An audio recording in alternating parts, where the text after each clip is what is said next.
Right now, we're seeing a sentiment score of minus 0.08 in the business sector, which is significantly below our historical average.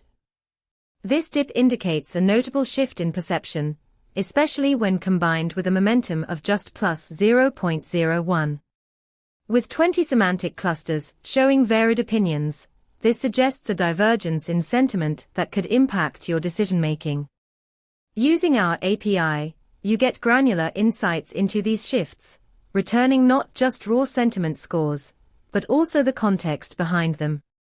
For instance, you could leverage this data to refine your marketing strategies, or adjust your investment focus based on emerging trends.